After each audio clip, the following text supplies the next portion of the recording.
Hello friends, welcome back to Mansi study channel.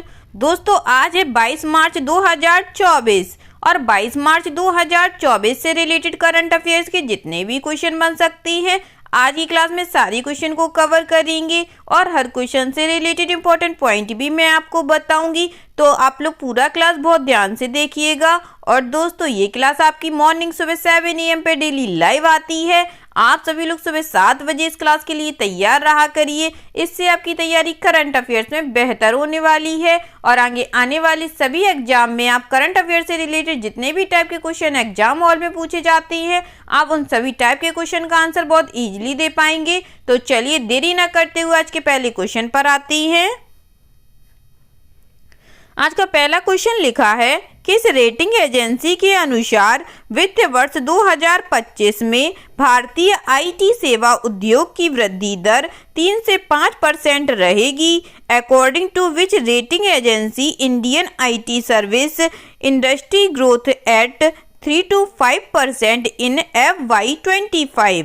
First option है Fitch rating, second option है ICRA, third option है Moody's, fourth option है Goldman सैक्स।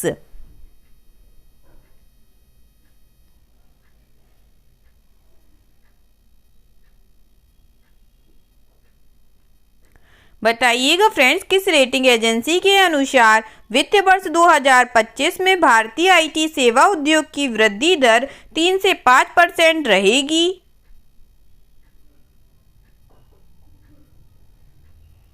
इस question का जो राइट आंसर हो जाएगा फ्रेंड्स वह है हमारा ऑप्शन नंबर बी ICRA। चलिए इस क्वेश्चन से रिलेटेड इंपॉर्टेंट पॉइंटों को पढ़ते हैं।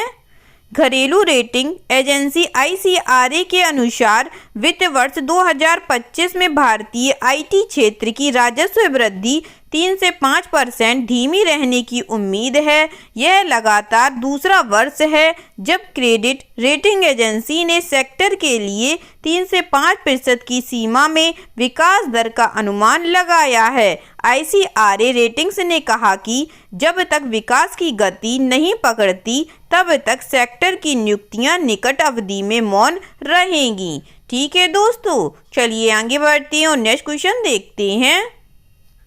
नेक्स्ट क्वेश्चन लिखा है फ्रेंड्स, भारतीय नौसेना ने प्रौद्योगिकी विकास, नवीन समाधान और संयुक्त अनुसंधान एवं विकास को बढ़ावा देने के लिए किस IIT के साथ एक समझौता ज्ञापन पर हस्ताक्षर किए हैं। Indian Navy has signed an MOU with which IIT to promote technology development, innovative solution and joint R&D। First option है IIT हैदराबाद, सेकेंड ऑप्शन है IIT दिल्ली, थर्ड ऑप्शन है IIT मद्रास या फोर्थ ऑप्शन है IIT खड़गपुर।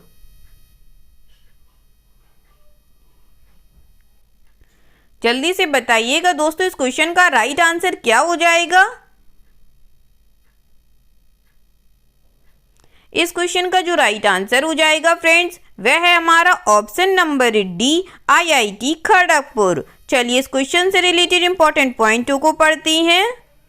भारतीय नौसेना ने प्रौद्योगिकी विकास, नवीन समाधान और संयुक्त अनुसंधान एवं विकास को बढ़ावा देने के लिए भारतीय प्रौद्योगिकी संस्थान खड़गपुर के साथ एक समझौता ज्ञापन पर हस्ताक्षर किए हैं।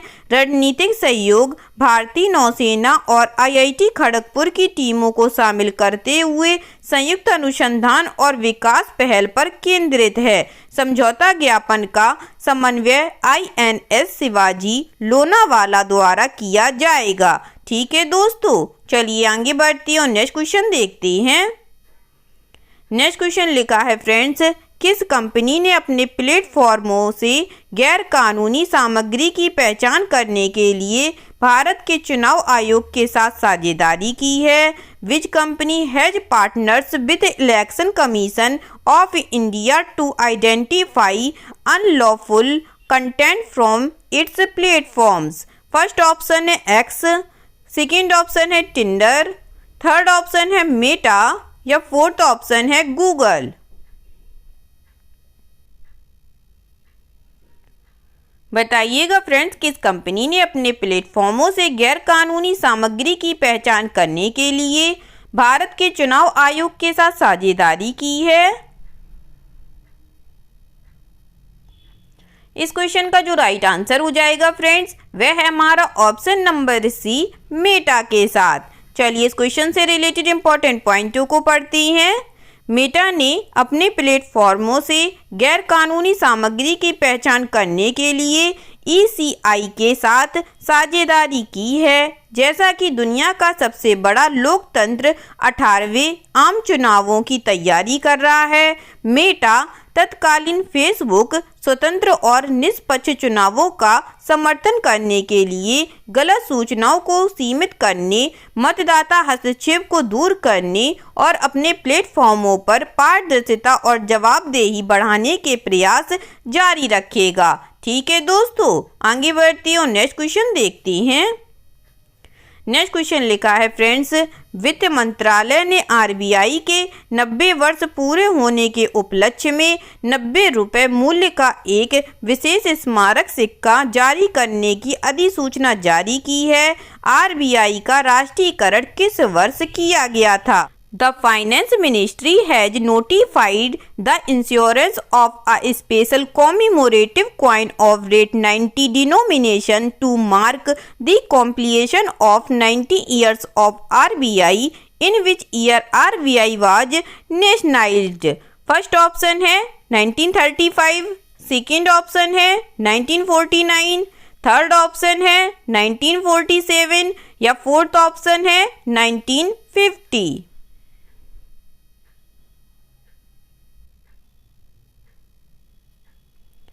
जल्दी से बताइएगा दोस्तों इस क्वेश्चन का राइट आंसर क्या हो जाएगा?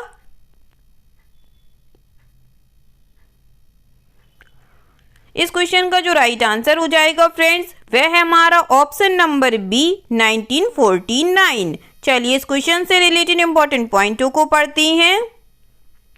वित्त मंत्रालय ने RBI के 90 वर्ष पूरे होने के उपलक्ष्य में 90 रुपये मूल्य का एक विशेष स्मारक सिक्का जारी करने की अधिसूचना जारी की है। सिक्के के एक तरफ बीच में RBI का लोगो होगा, जिसके नीचे RBI@90 अंकित होगा। यह 99.99% चांदी की शुद्धता वाला चांदी का सिक्का होगा, जिसका वजन लगभग 40 ग्राम होगा।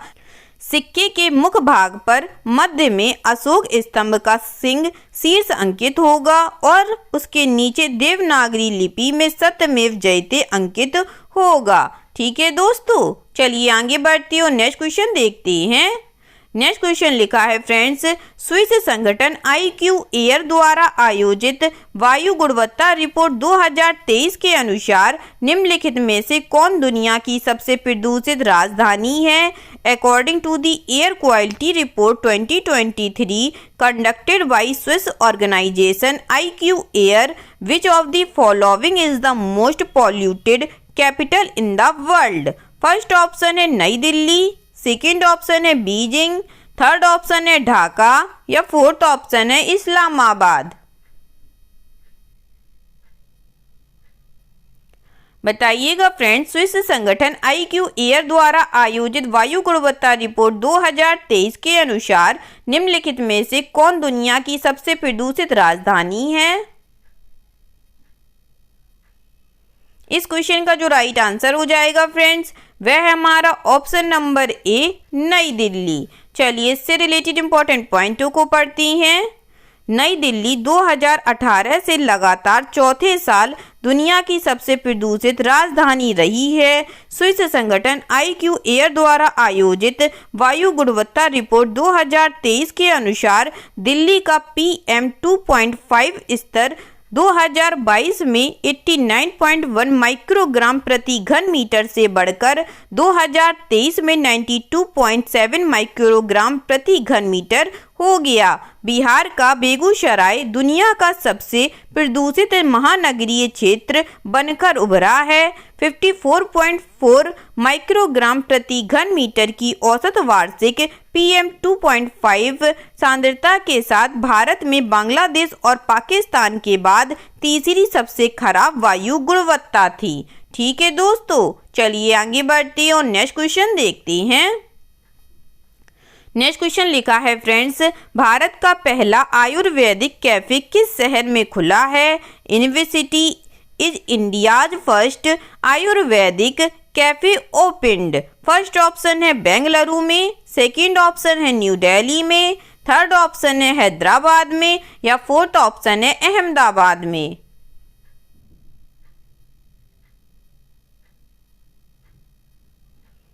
जल्दी से बताइएगा दोस्तों, भारत का पहला आयुर्वेदिक कैफे किस शहर में खुला है? इस क्वेश्चन का जो राइट आंसर हो जाएगा फ्रेंड्स, वह है हमारा ऑप्शन नंबर बी, नई दिल्ली में। चलिए इससे रिलेटेड इंपॉर्टेंट पॉइंटों को पढ़ती हैं।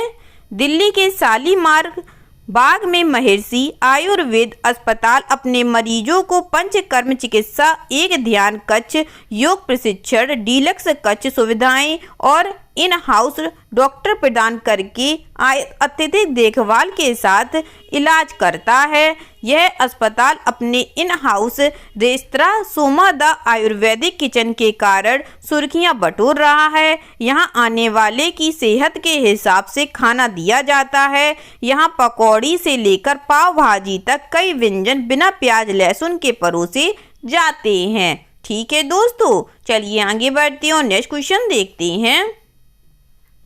नेक्स्ट क्वेश्चन लिखा है फ्रेंड्स, पेरिस ओलंपिक 2024 में टीम इंडिया के लिए आधिकारिक बैंकिंग भागीदार के रूप में किस बैंक ने भारतीय ओलंपिक संघ IOA के साथ भागीदारी की है? Which bank has partnered with the Indian Olympic Association as the official banking partner for team India at the Paris Olympic 2024? First option है South Indian Bank, second option है एक्सिस बैंक, थर्ड ऑप्शन है Yes Bank या fourth option है HDFC bank.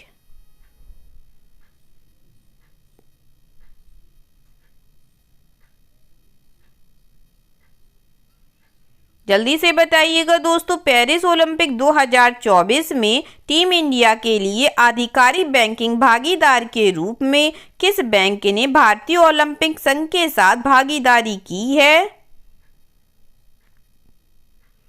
इस question का जो right answer हो जाएगा फ्रेंड्स, वह है हमारा option number C, Yes Bank के साथ।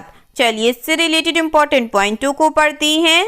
यस बैंक ने पेरिस ओलंपिक 2024 में टीम इंडिया के लिए आधिकारिक बैंकिंग भागीदार के रूप में भारतीय ओलंपिक संघ के साथ साझेदारी की है। सहयोग के हिस्से के रूप में बैंक ने मिलकर जीतेंगे अभियान शुरू किया और यस ग्लोरी डेबिट कार्ड पेश किया है, जो विशेष रूप से भारत के ओलंपिक एथलीटों के लिए डिजाइन किया गया है। बैंक ने एथलीटों और उनके तत्काल परिवार के सदस्यों को लाभ प्रदान करते हुए यस ग्लोरी बचत खाता प्रस्ताव का भी अनावरण किया है। ठीक है दोस्तों, आगे बढ़ते हैं और नेक्स्ट क्वेश्चन देखते हैं। नेक्स्ट क्वेश्चन लिखा है फ्रेंड्स, फ्रेंच भाषा दिवस हर साल किस दिन मनाया जाता है? French language day is observed every year on which day? First option है 16 मार्च को, सेकेंड ऑप्शन है 17 मार्च को, थर्ड ऑप्शन है 18 मार्च को या फोर्थ ऑप्शन है 20 मार्च को। जल्दी से बताइएगा दोस्तों, फ्रेंच भाषा दिवस हर साल किस दिन मनाया जाता है? इस क्वेश्चन का जो राइट आंसर हो जाएगा फ्रेंड्स, वह है हमारा ऑप्शन नंबर डी, 20 मार्च को। चलिए इससे रिलेटेड इंपॉर्टेंट पॉइंटों को पढ़ते हैं। संयुक्त राष्ट्र हर साल 20 मार्च को फ्रेंच भाषा दिवस मनाता है। यह संयुक्त राष्ट्र द्वारा प्रत्येक वर्ष मनाई जाने वाली 6 आधिकारिक भाषाओं में से एक है। इसका उद्देश्य दुनिया भर में फ्रेंच भाषा के इतिहास और उपयोग के बारे में जागरूकता बढ़ाना। 2010 में संयुक्त राष्ट्र के सार्वजनिक सूचना विभाग ने बहुभाषावाद और सांस्कृतिक विविधता का जश्न मनाने के लिए फ्रेंच भाषा दिवस को आधिकारिक बना दिया। इस दिन का उपयोग संयुक्त राष्ट्र में सभी 6 आधिकारिक भाषाओं अरबी, चीनी, अंग्रेजी, फ्रेंच, रूसी और स्पेनिश के समान उपयोग को बढ़ावा देने के लिए भी किया जाता है। ठीक है दोस्तों, चलिए आगे बढ़ते हैं और नेक्स्ट क्वेश्चन देखते हैं। नेक्स्ट क्वेश्चन लिखा है फ्रेंड्स, तेलंगाना के राज्यपाल और पुदुचेरी के उपराज्यपाल का अतिरिक्त प्रभार किसे दिया गया है? who has been given the additional charge of Governor of Telangana and Lieutenant Governor of Puducherry? First option है गुरमीत सिंह को, सेकंड ऑप्शन है विश्वभूषण हरिचंद्रन को, थर्ड ऑप्शन है सीपी राधाकृष्णन को या फोर्थ ऑप्शन है एस अब्दुल नजीर को।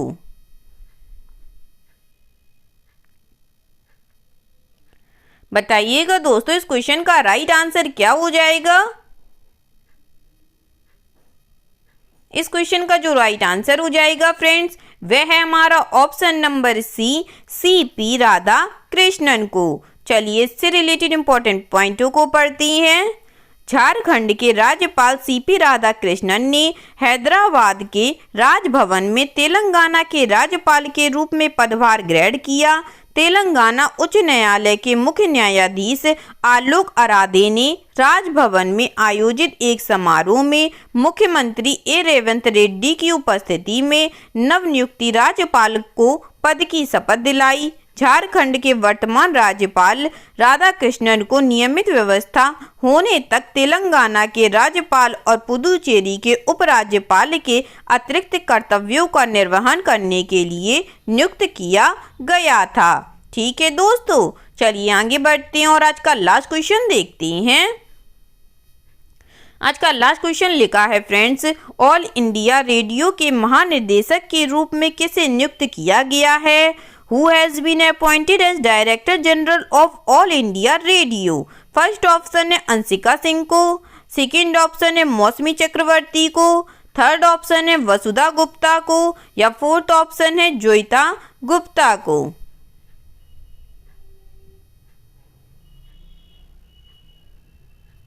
बताइएगा फ्रेंड्स ऑल इंडिया रेडियो के महानिदेशक के रूप में किसे नियुक्त किया गया है। इस क्वेश्चन का जो राइट आंसर हो जाएगा फ्रेंड्स वह है हमारा ऑप्शन नंबर बी, मौसमी चक्रवर्ती को। चलिए इस क्वेश्चन से रिलेटेड इंपॉर्टेंट पॉइंटों को पढ़ती हैं।